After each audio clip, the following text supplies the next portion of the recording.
Hey, Michael, what's going on over there? Hey, Will, 1 or 2 bottles for the podcast today. Can you make that 3? Why do we need 3? Because we are featuring a new winery. Wow, that's outstanding. Hi, everyone. Welcome to We Know Texas Vino. This is Michael. And this is Will. Folks, today's podcast is sponsored by Texas Wine Club and Texas Wine Lover app. So grab a glass and join us for a new and intriguing episode.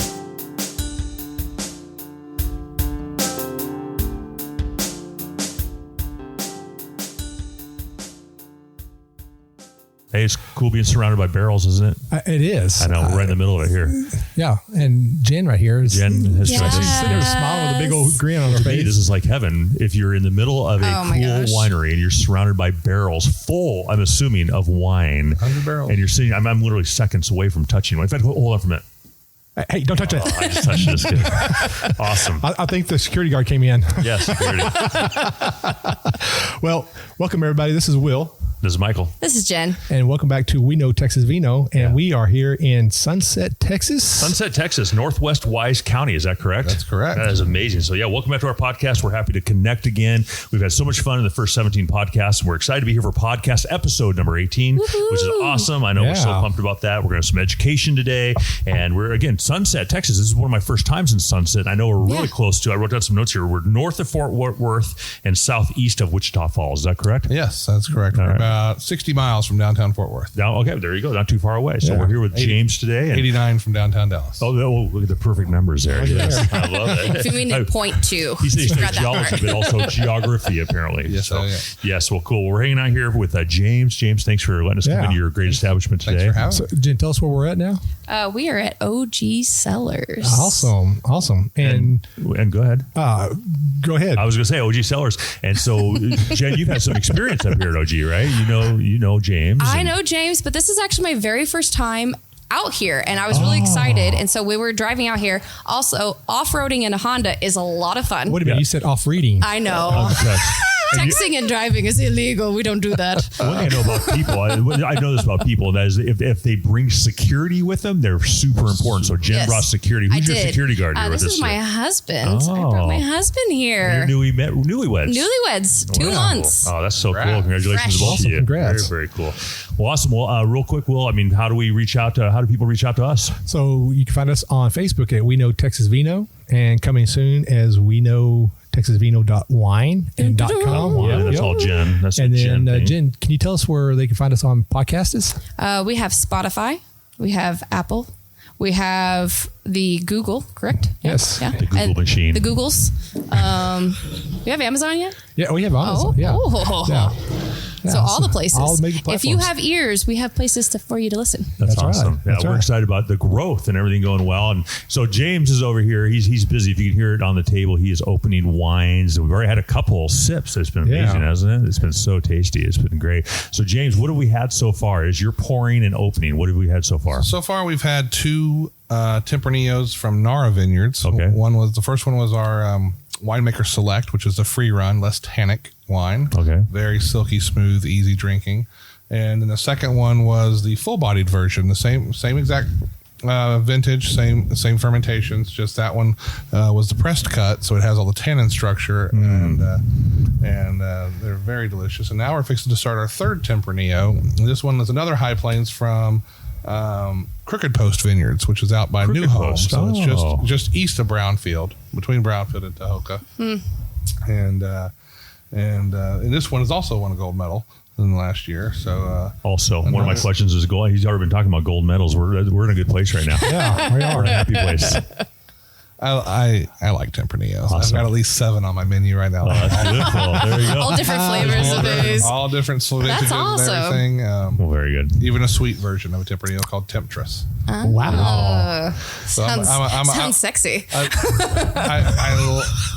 I liked places that specialized. Unfortunately, here in Texas, if I just had just Tempranillo, I'd probably lose a lot of business. Right. I need to have more than just one grape varietal. Yeah. But I would love Varieties. to one day just be a house of just like House of Tempranillo. Ooh, I like that too. Oh, that should be your like side. Mafia Yeah, stuff. you know, make it like a You have your OG Cellars and then you have your House of House of Tempranillo. I love it. I If you like like it. Tempranillo, you walk over here. Yeah. Don't be tempted. Well, I even have a special. I have my regular wine flight tasting, then I actually have a Tempranillo tasting where you could just taste temps. So Oh, that's great. Awesome. Well, we're going to get into the meat and potatoes here, but welcome everybody. We're at OG Cellars. I'm looking around here. It's a great facility. You have done a great job building here. Who built all this? Was this you and your creativeness, or what's going on? Yeah, I designed it. I had a builder here locally.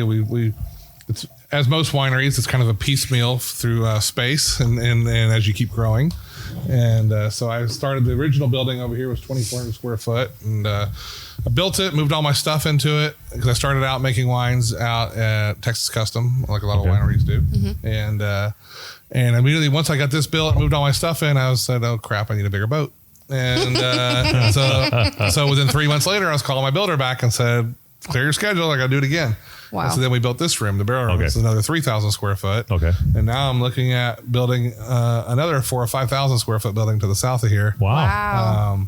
Mainly because I would like to have more barrels in here and more stuff, but I also, as you can see with the tables, I use it as an event room. Right. We do dinners in here, winemaker dinners. I bring in chefs. Multi-purpose room. Like Yes. but I'd like to have, I'd love for it to have, I have 100 barrels in here right now. I'd like to one day have 300 or 400 barrels. And, Wow. And to do that, then I lose any event space that I have. Right. So I need another room. That's the new building. So that's the new building. Exactly. That's exciting. Well, cool. Well, we're here, guys. Are you excited to be here? I'm excited. Will, I know you've been sitting here drinking some wine with me. It's been fun. Yeah, it's been definitely something that's been on our list to come to for a while now. Absolutely. And here we are We're finally. exchanging wine glasses here real quick as we're doing our podcast. This should help things out, right? Oh, yeah. Awesome. Okay, well, let's get after this. Meat and potatoes, guys. Are we fired up? On three. Ready? 1, 2, 3, break. Here we go. So, are you ready, James? Ready. Are you ready? Okay.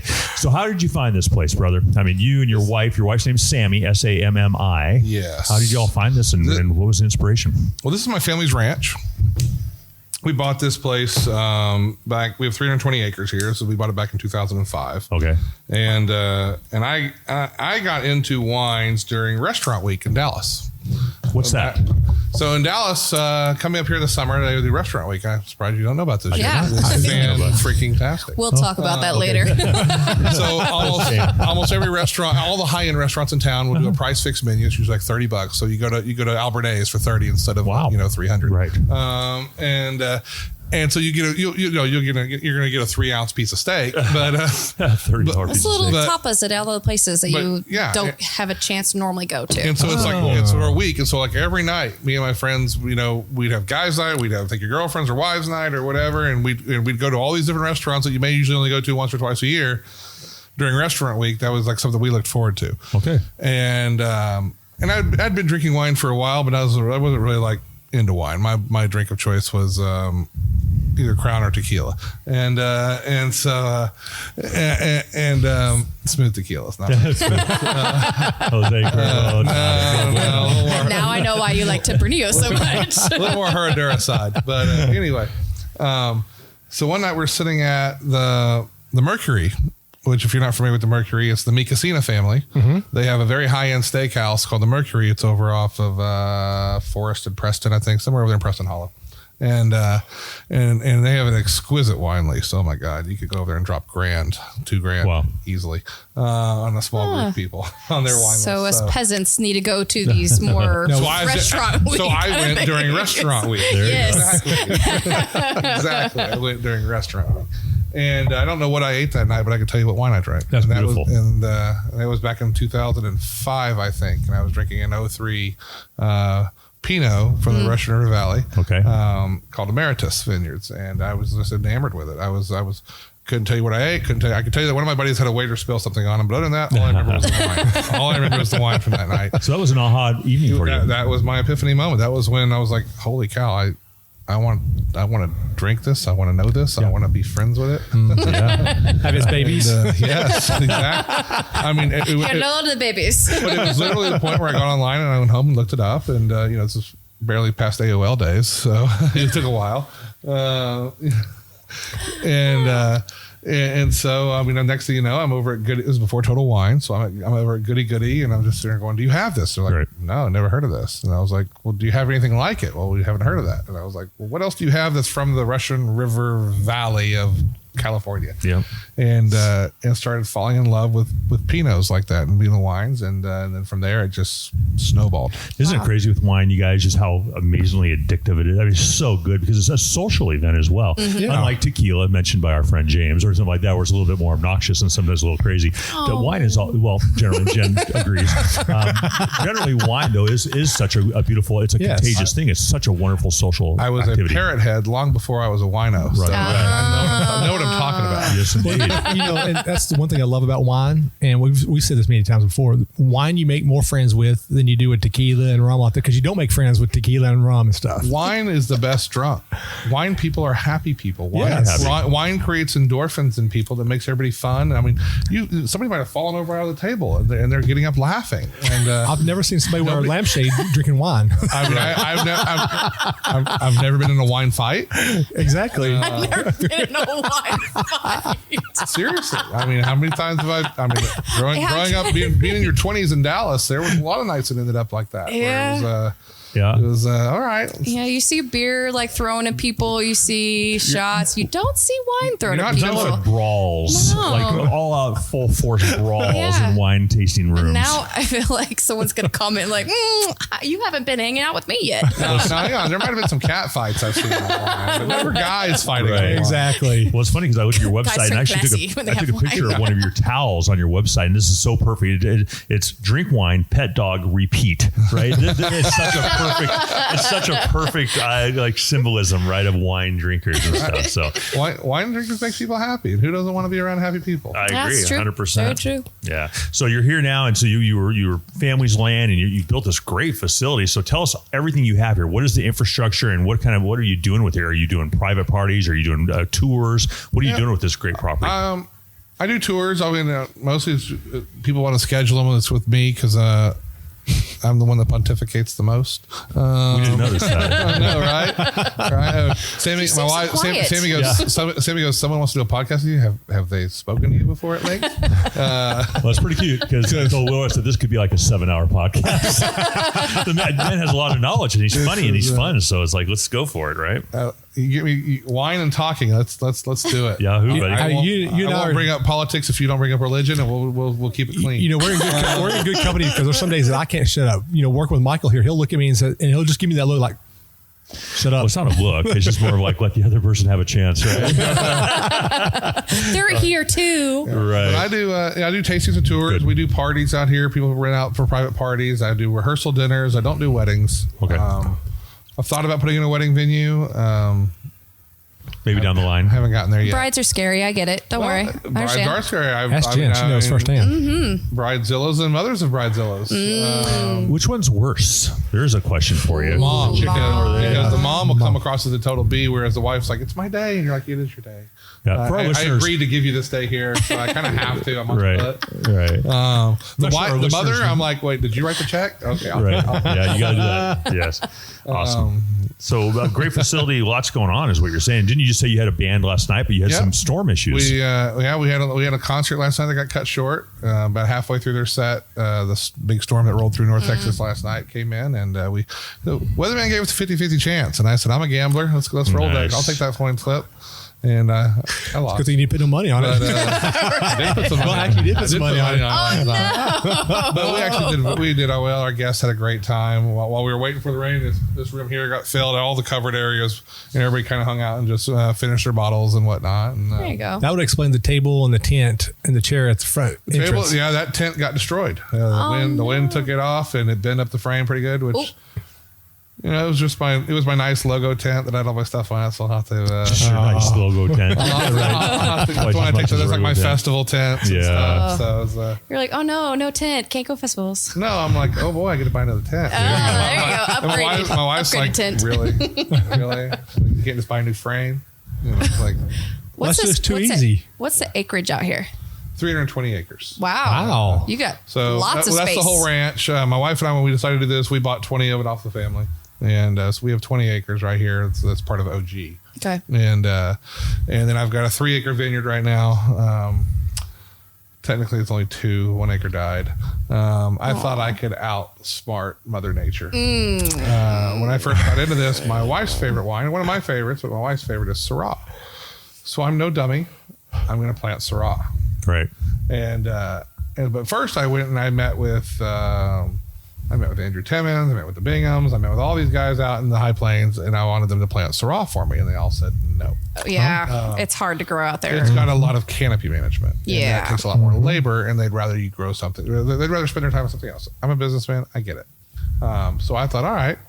But everybody talks about the canopy management here is so grueling. And I was like, well, I'm going to outsmart this. I'm going to take science and apply it. And so I'm going to go buy a devigorizing rootstock to graft my Syrah vines on so that the canopy management won't be so great. A little too devigorizing. Oh. Basically, those vines grew and then they died. They did not thrive. And That was a full acre. that was 2 acres. Wow. I had 1 wow. acre I was going to be a Rhone guy. I was like, all right, I'm going to plant 1 acre of Viognier and 2 acres of Syrah. At that time, I was getting Tempranillo from the High Plains, from the Binghams, and a few other smaller growers that were basically guys that I just met along the way. That was like, hey, I got an acre of that. And I was like, oh, let's try it. Wow. And so anywho, I ended up having to rip that out and came back and just put Tempranillo on 1103P, which is pretty much the standard here for North Texas. Right. And it's been doing gangbusters. So Yeah. hopefully this year I'll make my first estate wine from it. Last year it was looking beautiful. I survived all the late freezes. And then the heat came.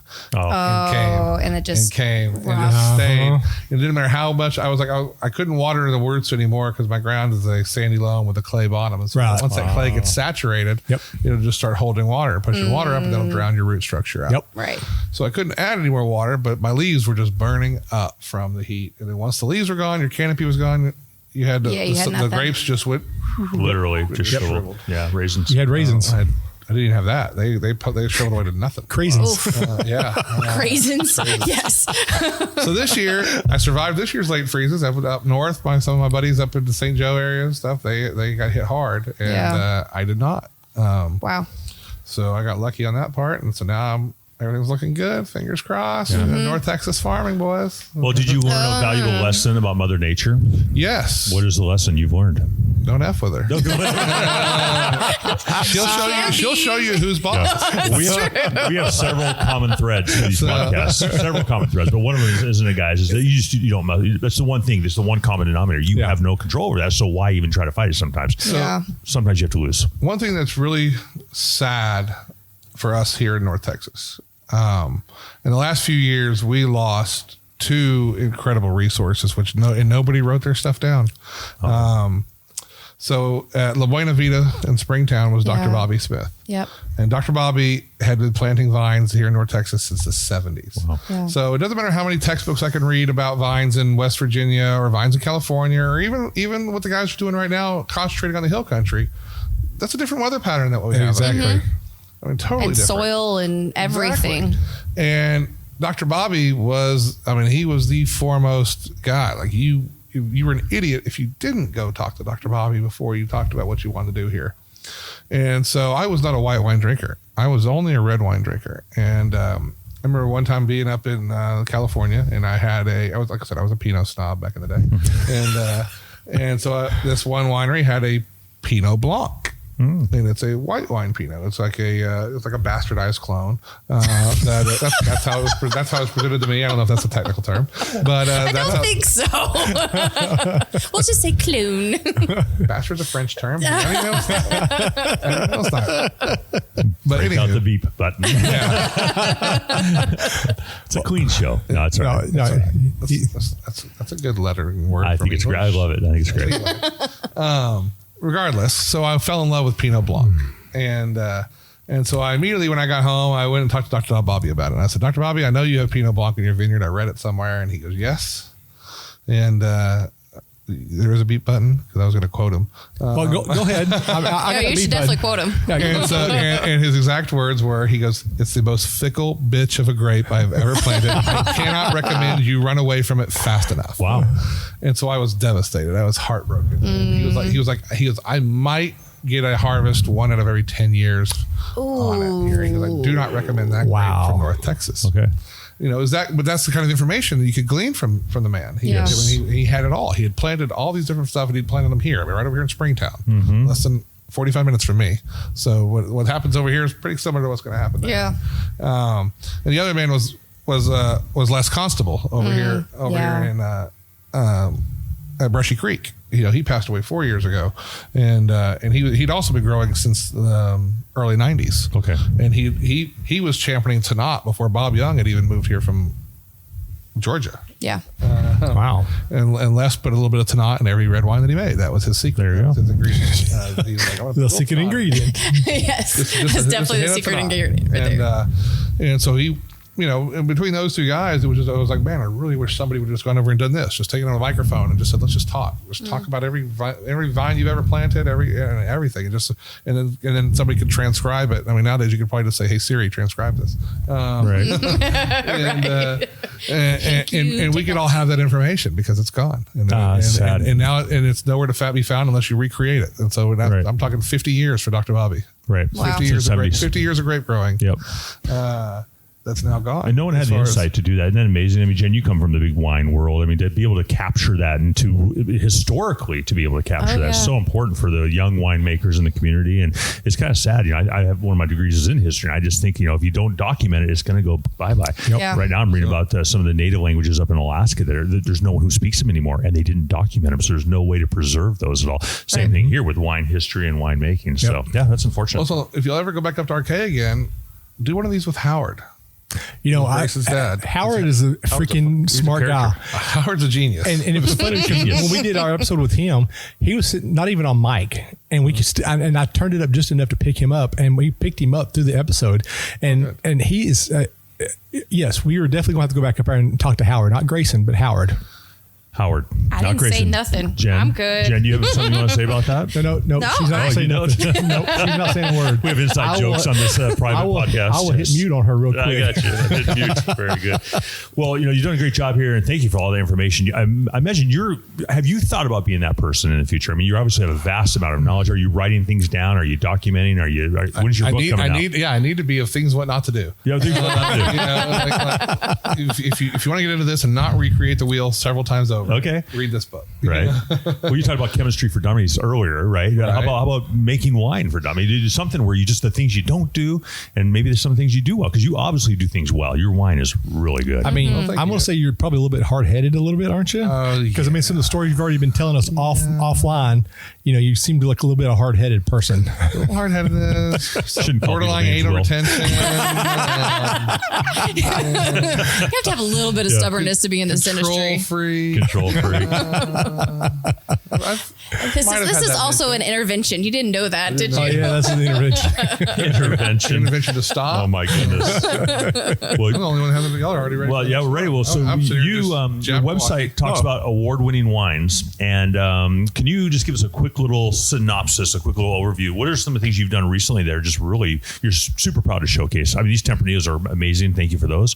But what are some of the other things? I love my Tempranillos, but now I love my Spanish grapes. Okay. Because I also love Albarino. Good grape. I love Italian wines too, but when I say that though, you think of Italy, you think of Tuscany, you think of the northern part, and I'm not a northern Italy guy. I like the southern part of Italy. Basically, I tell everybody, if you're looking at Italy as a boot, I'm in the sexy ankle part. I'm over here rubbing cankles. And, but seriously, this is our most elaborate episode of Aglianico. Really good visual. Aglianico. We're going to have some of that here in a little while. Oh, freaking wait a minute. It's called Aglianico. Say it, Will. You're about to find and it's a new boyfriend. I'm not going to lie. It's all about my mind is, I'm just kind of processing data. And then after I tell you that one, we're going to have a Negro Amaro. Ooh. And Will, remember when I introduced you to Syrah and the amazing spiritual? I have a feeling you're going through it. You might need to get tonight. some tissues. Yeah, tissues. He might be crying later. But a lot of people love the Tuscan, the Super Texans, as they call them, or Super Tuscans, and they're Montepulcianos and Sangioveses and stuff like that. And that's more of your northern Italy area. And this over here is down in the Puglia region, the Campari region. It's like from Naples to Bari, from one coast to the other, is the area where both Negro Amaro and Aglianico is from. And Aglianico, they call it the Barolo of the South there in Italy. It's a big red wine. I tell people at the tasting room, it's kind of, I'd say it ranges in between a Malbec and a Cab in similarity as far as the bigness of it and the boldness of the wines. It's awesome. It's so nice. And the Zinfandel also comes from that region as well. But of course, I think they found out that Zin's really not Italian, it's Croatian, but we skip that for now. The first time I drank That's another educational point later. The first time I ever drank a Zinfandel, I'm like, I don't like this. And then all of a sudden I drank Texas version of the Zinfandel, and I'm like, oh, this is so much better. My favorite is when they come in and they say, oh, your Zinfandel's red? Oh, no. There's the door. Yeah, there's the door. Yeah. He's just kidding. He doesn't turn around and somewhere. I love it. Yellowtail. Head on the Yellowtail. Yeah. Well, you talked about that pregame and just how people are like mispronouncing different things, and some of the greatest winemakers here in Texas, they really need to get on board. Pronunciations, but also make sure they understand what they're talking about. Taken seriously, it really helps the industry. I mean, I'm not going to lie. When I started drinking wine, when I saw Tempranillo for the first time, I did like everybody who's first started drinking wine, Tempranillo, because we try to enunciate it according to what the letters we have right there, and not knowing that, it's a Spanish grape, people don't understand how to enunciate it properly. Are you from Amarillo? Yeah, you're from Amarillo? No, I'm from Breckenridge. But we're in a Spanish-speaking state, Tejas, right? Tejas. And so you didn't, when you were growing up, you didn't get any of that Spanish influence? We're actually a Mexican state. That's what I'm saying. Okay. Not Spanish. Spanish-speaking, sorry. Okay.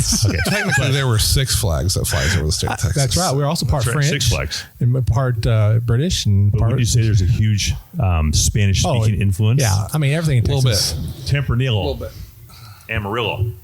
Yeah, you got it. Well, awesome. Well, you started a new tasting room over in Wichita Falls. Tell us about that, buddy. So we decided to open a second tasting room, basically because of the pandemic. Okay. I mean, when I'm having to wait for people to come out to here, and we get shut down by the state, I need more outlets for the wine to be able to sell it.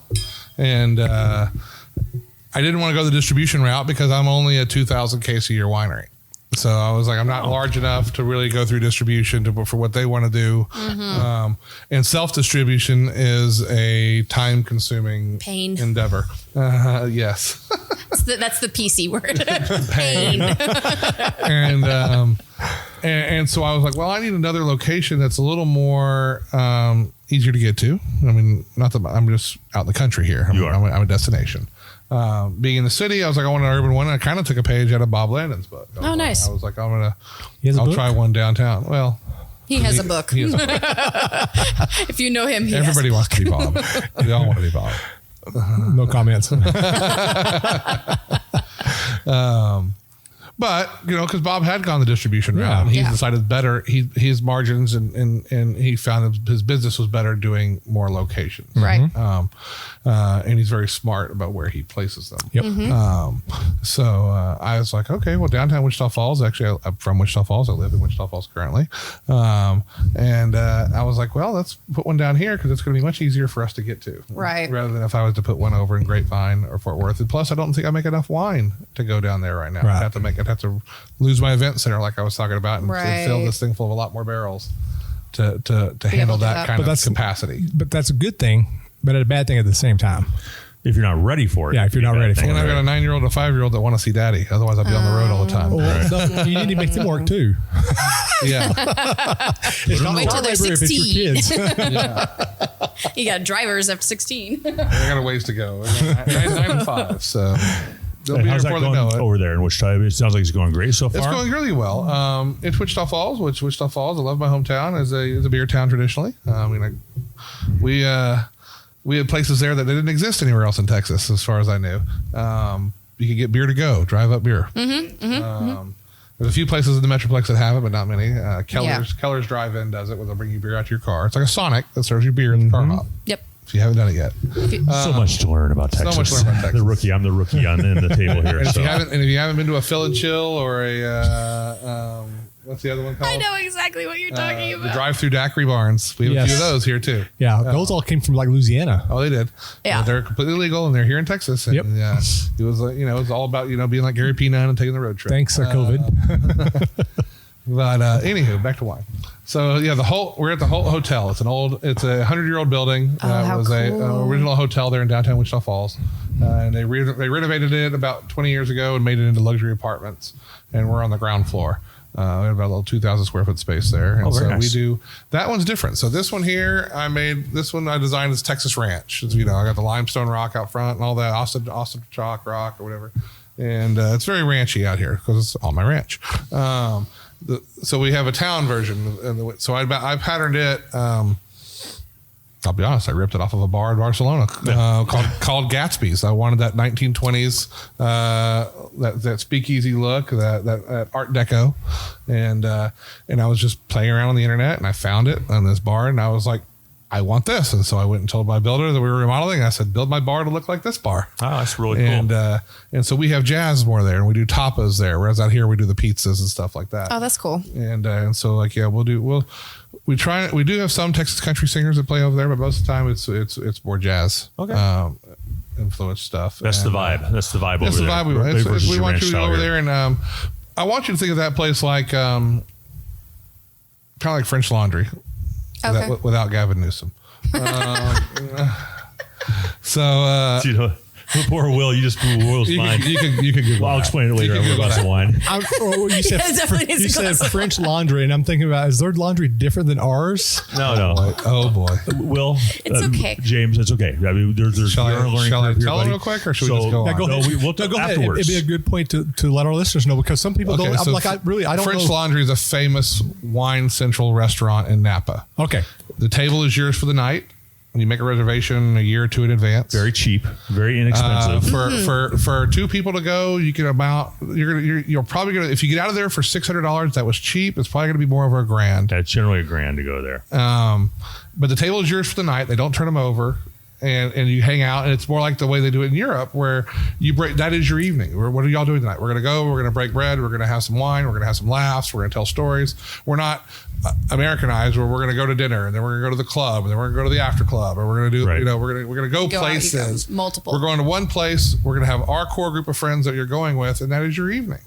So Jen, Michael, when are we going to go? You're basically paying thousands of dollars for what you could have done at home and just invited your friends over. Well, it's kind of like you and I talked today driving up here. It's like, well, we only have one podcast today. Let's go ahead and make a day of it here at OG. Yeah. And we're just going to make a day of it. We're going to hang out. We're going to have wine afterwards. I'm going to explain who Gavin Newsom is to you. I'm going to do all other things.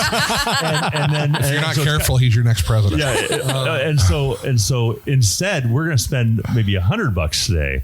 But at French Laundry, it'd be several thousand. And so really, honestly, I've never heard of it because I've never been to Napa. So, and that's good information for our listeners, because they don't know that. Some of them don't know that either because they've never been to Napa. So when California shut down and there was masks everywhere, like you had to wear a mask to the bathroom in your own house, Gavin Newsom was photographed as governor of California, sitting in French Laundry with all his friends, and none of them wearing masks. And I'll explain it in detail to him over a glass of wine. There's so many you can make Gavin jokes all day. That's for He's sure. Pelosi's nephew. Anyway, I said we weren't going to get into politics. You did. You started this. Yeah, all right. So anyway, back to Wichita Falls. So I wanted that place to be like that, where you could come, bring your friends, and you didn't have to feel like you needed to go somewhere else. So we have tapas, so you can sit there and order little bites throughout the night. You can sit there and have jazz music playing in the background and have great wine and hopefully great conversation. It's working out. It's working out. Yeah, it's good. People in Wichita Falls, it just takes people getting used to that, because they're used to going there. You're used to going to Babe's Chicken and ordering, ordering the huge meal, getting stuffed, and say, "I'm going home." Right. It's time for naps. Right. Whereas this one is just like, I'll have a little bite of that, or I'll have a little bite of that. It's just a different mindset. Can I make a little observation? Is it like you actually added a little culture maybe to that area? I mean, it's kind of a cultural thing. It's kind of cool. Hopefully. I mean, I dig it. I'd like to say that. That'd be cool. Yeah. I mean, it is a Air Force town or a military town. Oh, we're heavily Air Force. So we love our Air Force base. Yeah. So they definitely get a mixture of nationalities there. Yes. Okay. Perfect. We get Wichita Falls. So Shepherd Air Force Base is a NATO training base. So we have pilots coming coming in from all over Europe and all the NATO countries. Yep. They come here. They send both their young pilots and their instructors. So their instructors will teach our young pilots. Our instructors will teach their young pilots, and that way, when they run those joint NATO missions, everybody knows what they're doing. I know that. Yep. So it's a pretty cool base. Yep. That's awesome. Jets flying everywhere. Yeah. So awesome. So we love to have it there. Awesome. Well, it sounds like you're doing great there. So do you have any other locations in the future you're thinking about doing? Well, if I gave it away, Bob would grab them. So. No. I can't. I'm not at liberty to say. Okay, so, but several of me and my friends have talked about doing it. Meredith and George and I have talked about doing a joint location, maybe. And that's starting to be a big thing in Texas now. Doing a joint and get a whole bunch of little wineries together and make a little boutique out of it in a town. Yeah. I mean, Rustic Spur's done that in Fredericksburg. With the Vintner's Hideaway. Because that is a thing, because some of these smaller wineries can't open up a big storefront winery. Right. Right. And we don't. It's easier if you're sharing the rent in those places. And Exactly. B, if you're not having to go through as much inventory because there's more choices in that spot to choose from. So it makes it a little easier on us. So that's something that a lot of us smaller producers, we all know each other. We're all getting together and talking all the time. I even branch out from North Texas as I'm part of the North Texas Wine Trail, and I'm also part of the Cross Timbers Wine Trail. I saw that. okay, I I wrote do that down. both. Right. Can you tell us what the Cross Timbers Wine Trail is real quick? So sure. The Cross Timbers Wine Trail was actually older. It was founded back 2005 or 6 by Les Constable and by Gene from Lost Oak and Sunset Winery. And there's like 4 or 5 of them. And RK was on it as well. And because at the time there was only 2 or 3 wineries in Grapevine. And so it was kind of they called it because this is the Cross Timbers area north of Fort Worth, in the Flower Mound area. It's called Cross Timbers 1171. It's Cross Timbers Road, and it's just a section of trees. It's actually we are in the process of working on an AVA. Okay. In Texas we do everything big, like our That's AVAs right. are huge here. That's a point of contention among us winemakers. And some people don't agree with it. Some people so it's hard to get everybody on board for a large AVA, but because the Hill Country AVA and the High Plains AVA are 2 of the largest AVAs in the country. Right. That's what I bet they are. Yeah. And so the Cross Timbers AVA actually stretches from the Red River going all the way down to just south of Waco. Yep. Is where but it's actually a recognized eco-region by the EPA and by the U.S. Geological Society. So it'd be really, we keep saying, if somebody would actually sit down and do the paperwork, Jen. Wait, hold on. Wow, Don't be throwing me in there. Do we seriously had a call out right there? That was awesome. Wow. That was But that's I'm what driving the we bus. just need I'm driving the bus is there. someone to do that. But My security guards hold me back right now. But that was perfect. but I'm just kidding. But yeah, about forming an AVA for that, because it'd be really simple to do. Because one thing when you do define an AVA, if you've ever looked into it, I have, you have to explain why your terroir is different from the other ones around you, so that you could sit there and say this is a unique region. Okay. Like for me here, I thought about doing one that was going to encompass just this small area. As part of the Cross Timbers, there is a species of oak that only exists in a swath that's about 150 miles north to south and maybe 50 or 60 miles wide, called blackjack oaks. And I'm in the middle of it. And so I was like, what a cool AVA name. Blackjack That would be AVA. really cool. I was like, I could see it on the bottle, Blackjack AVA. I'm like, I love Vegas. That's right. I love They're Vegas. back to gambling again. I'm like, I love Vegas. And That's a shoe-in, though. That's amazing. A gambler to be in this business. Oh, Even more so than my you first definitely need to be a gambler to be. business. I mean, if you're not going to sit there and put this all on a risk, and I love it when people tell me I'm not a farmer, and I'm like, are you kidding me? Have you tried planting grapes and growing grapes versus growing, I don't know, what do you got over there? Some watermelons, some cabbage. Took it out there, you put it in some dirt, you watered it. Cool. Yeah. Not even that in some places. Did you prune anything? No. You didn't have to prune 5,000 vines in a 2-week period. Mm-hmm. You didn't have to go back out and do any cluster thinning, any shoot thinning. You didn't have to go back out and do sprays every time it rained. Yeah. Who's a bigger farmer now, boy? Farmers are real farmers. I had a farmer's market try to sit there and say, but you're growing grapes. You're not farming. Yeah. And I sat there and I said, I challenge every farmer in here to a duel. Yeah, no, Right? honestly, there's been a 50-50 that you're seeing on these farmers, like, especially farmers markets. They go, well, you just do wine. Like, no, there's more than that. They do more in-depth work in grapes than you do with a lot of type of crop. Yep. I I mean, mean, there's more work for just one vine than there is for 10 acres of watermelon. yeah. Oh yeah. There's more work for one vine than As you 10 know, you're acres growing of in your backyard right Yeah. now. What have you done in the last just 3 weeks? So, well, they've only been in the ground for 1 week. Okay, but you had to prep the soil before that. Nope. You Actually, before that, well, You didn't do anything. I didn't do Yeah, anything. that's what I've been saying too, but I'm just going to let it happen. But I mean, let's back it up. A couple years Live ago, and I did have a garden in that area, Okay. and it has been, the ground has been, turned over, Or it has, tilled over and yeah. all that, and has grown up grass and all that. But I mean, I didn't do anything to prep that soil, literally, because this is me learning something. Okay. And so all I did is went out there and tilled up the soil, and literally, you can see as I was tilling up the dirt, you can see where the garden was because the dirt was a different color. Okay. And so I've tilled it up, and then I've got some organic fertilizer for grapes that were you're a specifically made. gambler. Yeah. You didn't even go get the soil tested. Nope. You didn't get your water tested. Nope.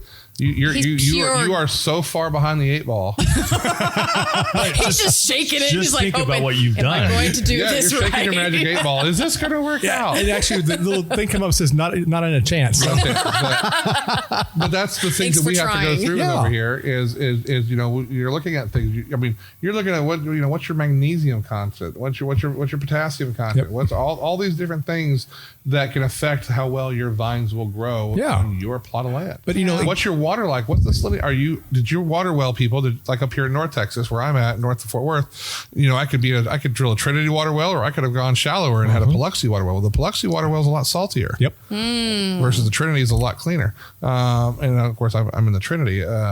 But there are people that don't do that, or they said, we already had a Biloxi well. We didn't want to go spend the money on this. And so now they're trying to water your vines with salty water. Or you are. Whatever. Yeah. Anyway, Let's shift gears. let's shift. Let's do that real quick. You had talked earlier about how you design wines. I was intrigued by Yes. that. You want to just Okay. give us a little synopsis of that? So you can, there's lots of ways to make wine. You can you can make jailhouse wine. You could be the biggest chemist. You Yep. can have guys. There are guys that are winemakers that are giant, that have chemistry backgrounds, chemistry degrees, molecular chemistry. There are winemakers here in Texas that will break down your wines. They have a machine down in the hill country that will basically pulverize it to an almost atomic state to really bring out the flavors. Is what the theory is behind that thing. And there's so many different ways you could do it. There's so many different types of maceration, extended maceration, cold soaking.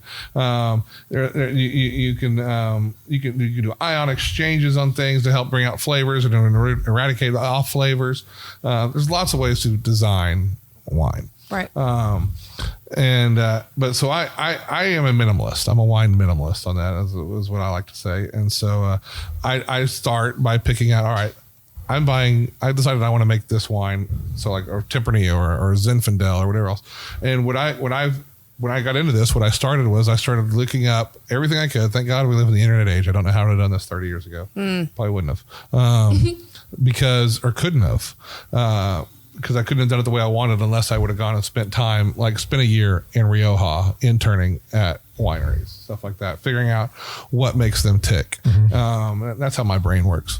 And so I was research all these great wine houses of Rioja, of Tempranillo in Spain, and find out what yeasts they like to use, what barrels they like to use. A little known fact: a lot of the big Rioja wines love American oak. Totally do. So it's like we're over here importing French oak; they're over there importing American oak. Yeah. There's Interesting. some irony to that. And there's a lot of different types of white oak, of American oak. You've got your Pennsylvania white oak, you got your Missouri white oak, different grains, different flavors, different impact on how it does the wine. And that all goes into your design. One of the first wines that got me out of my Pinot snobbery was Silver Oak's Cabernets. And Silver Oak, I always call Silver Oak the gateway to luxury wine. It's like a $75 bottle of wine, $70 bottle of wine. And so it's not going to break the bank. You're not spending like $300 or $1,000 for Screaming Eagle or something like that. Right. And 750 milliliters later, it's gone. You're like, oh. It's always that last drop. Like, but why? Why did you not just keep going? Where I'm like, Mine bottle had a number hole 2. in it. My bottle had a hole in it. It definitely didn't had a fit at hole in it. all. I understand that. So anyway, learning about what they did. And so I take these barrels right here. They say the oak on them. All right. Those same barrels, if you look over here, say A and K. Well, A and K was the cooperage. Silver Oak bought it out. So I remember touring Silver Oak and learning that they were one of the few cab houses in California that used American oak, because everybody else, you got to use French oak for cab. French oak for cab. Oh, got to use French oak. Okay. American oak puts a little vanilla spice, which is a little perceived sweetness to it. Makes it a little easier to drink. I liked it. That's what I decided to go with. My winery. Nobody buys my wines. I get to drink it all. Make it my way. That's why we want to be friends. Customer's not always right. If it is, I'm the first customer. But I mean, that is a big thing. Winemakers are a big decision maker to what's going in their bottle. And, not all wine is going to fit everybody's palate, but you also, the whole point about drinking wine is learning about it and learning about the balance. And I think that's a big thing that people are missing out on, educating themselves about wine. And everybody asks me, how'd you get into this? And I say, by drinking a lot of wine. Exactly. Yeah. And they'd say, do you want to be a somm? And I'd say, absolutely not. And I'd say, why? I say, because then I have to spit a lot of really good wine. It is very sad. And I don't want to do that. I said, I couldn't live with myself spitting out some of the greatest wines in the world. Yeah. I mean, that would haunt me. One of our 3 priorities of doing this podcast is to drink wine. Is that not? Greetings, We Know Texas Vino listeners. This is your host, Will. We are so happy you listen to our show every week. We try to always bring you the most informative and enjoyable show each time. Now, this week's show, we have over 3 hours of audio from James at OG Cellars. He is full of knowledge and experience, and we wanted to make sure you get to hear everything he shares with us. Now, with that being said, we've decided to go ahead and break this episode up into 2 parts. Now, I know what you're thinking. What about the education portion? Well, we're going to allow James to actually talk to y'all about barrels and how that is important for winemaking. So go ahead and grab a glass and sit back and enjoy this next part of our show. Cheers.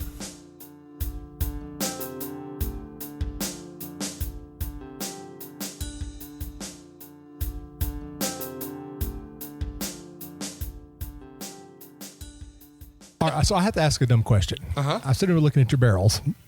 And I noticed you got some from A&K, and then I see you got some from Oak Cooperage, and then I see this one right here, Marcini. So, and I noticed that you have the Tempranillo and all these right here. The you got from 3 different places. Are the oak is the wood actually the same? Are they different? Because I know this, just like terroir for grapes, you get a tree that grows in southern part of France, and then you get the same oak tree grow in northern part of France. It's going to be 2 totally different oak trees. So the oak and the A&K is the same cooperage. Okay. That's one that Silver Oak bought.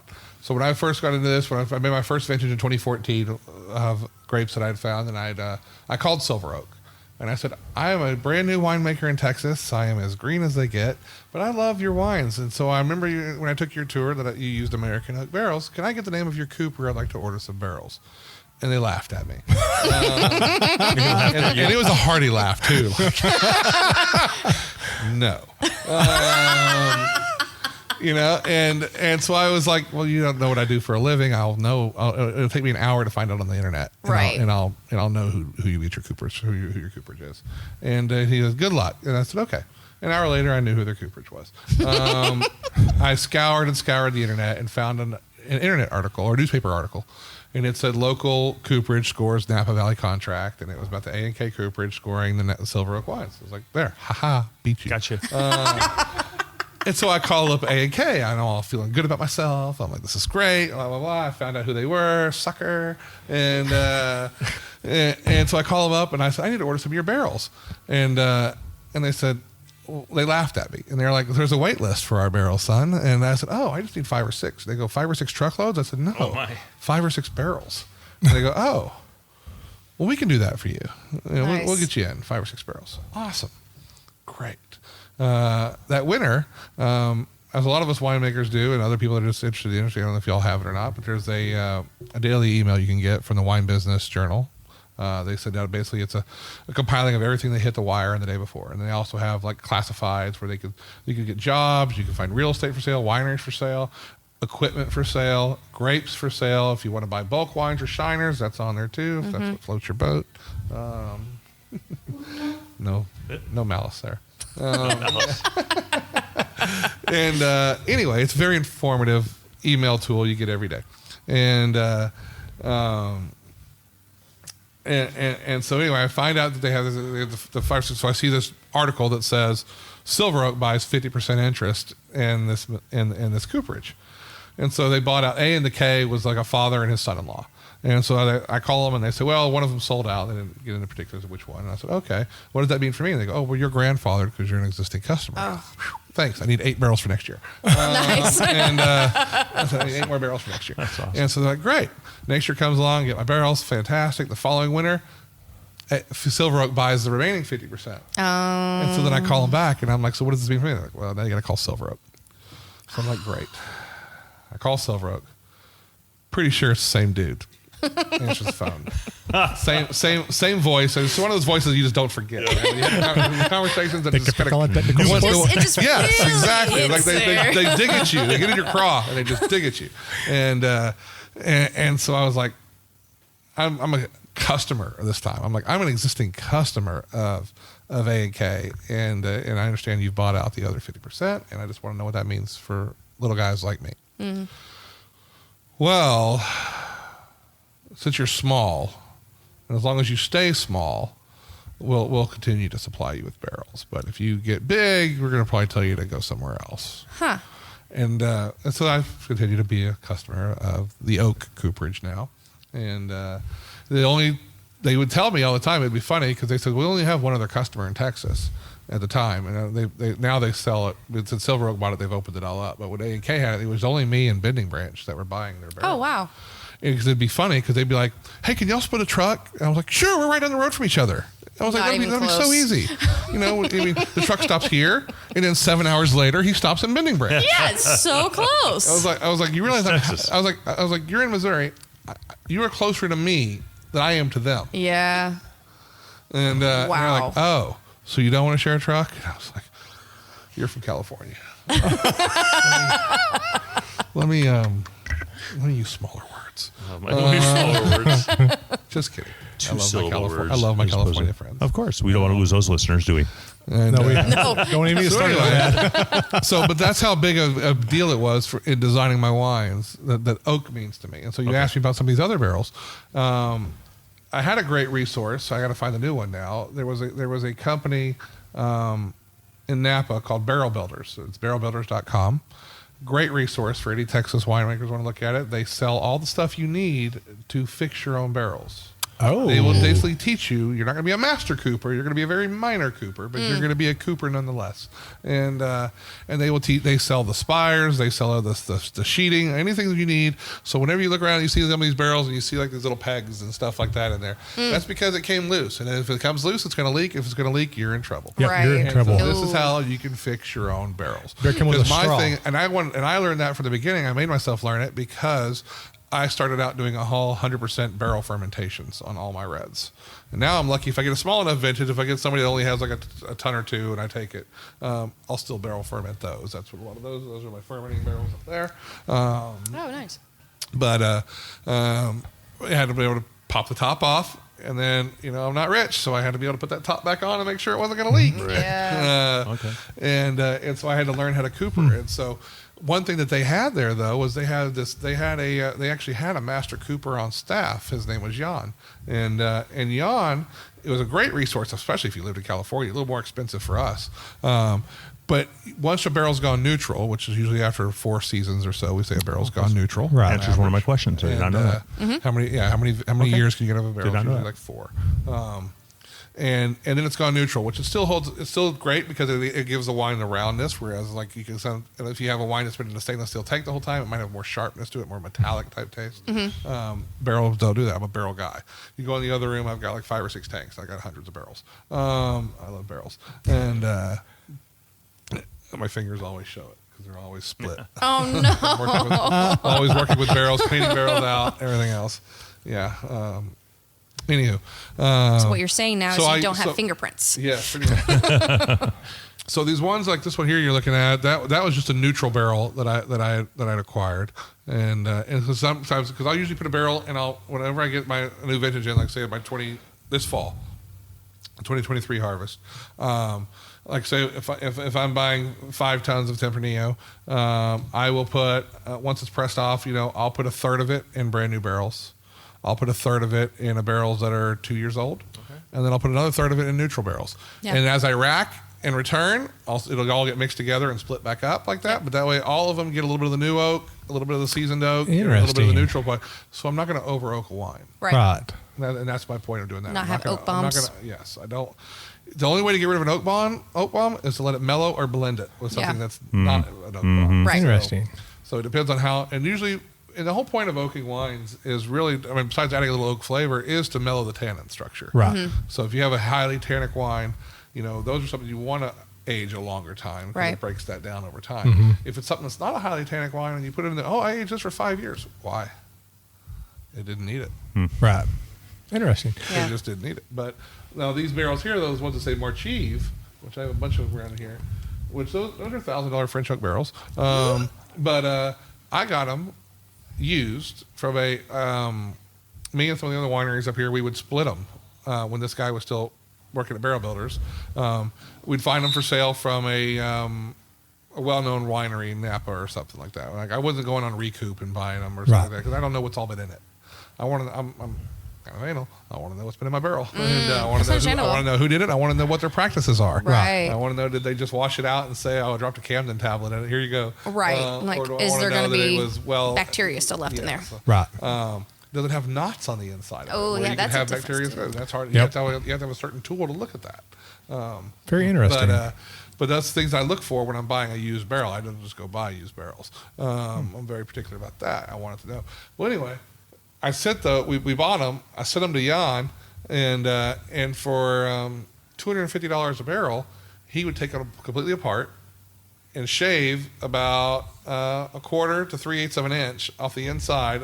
He'd plane them out, put it back together, retoast it, make sure it was good, and now I have a brand new French oak barrel again that I paid. I got maybe $400 or $500 in it total after shipping per barrel versus $1,000. That is and awesome. I'm going to get. He would guarantee me at least 3 more seasons out of it, if not 4. And he goes, and your volume just went up instead of 59.3. It's now That's right. Get that extra little ounce. A little extra. That is fascinating. for you. I would have never thought about bottle that. or so out of there. Exactly. That's very fascinating. But I that's would things never that thought some that. people don't think about. They don't look about it. You don't look at that, and that's just on the barrel side. Yeah. Like I was talking about you earlier before we were on air, was the yeasts. There are thousands of wine yeasts out there, and there's books. You can get Lafort's wine yeast, you can get Lamalin's wine yeast, you get all these different. They'll talk about what their yeasts, what they do, what kind of flavors you can expect. For if you apply this yeast to that varietal, what flavors should come out? What should they enunciate? Because that's one of the funniest questions I always get is, how do you get those flavors into the wine? Do you have to add grapes or add black cherry, or do you add pomegranate? Leather, Do you have leather in there?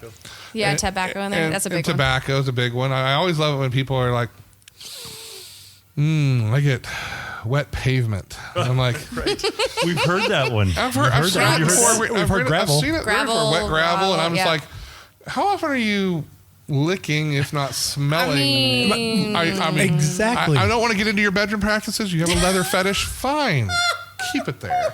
I mean, your wine tastes leathery. I'm like, do you eat a lot of leather? How much leather James, have do you you had in get your in mouth? trouble a lot? I'm kind of learning about you. Constantly Do in you trouble. ever get in trouble with your I wife? am or constantly in trouble. Well, I mean, you're right though. I'm in the dog. I live in the doghouse. I want to know. Snoop's got nothing on But it. I mean, you're right. Who goes out there and lick on a pavement and says, "Okay, this tastes like asphalt tar"? I mean, I get the smell. Like after a fresh rain, you can kind of pick up what wet pavement smells like, Right. or at least wet gravel. Yes. I don't know about. I've never noticed the difference between sidewalk being wet or dry. Well, It's gravel. you can actually get the smell because I mean sometimes the heat. I'm also not a som. I used to tell everybody I color from an 8 crayon box. I don't have the 1064. There's like 20 shades of blue. I have blue. Well, what did you think so far, listeners? This concludes part 1 with James and OG Cellars. Stay tuned next week for part 2 and the conclusion of this episode.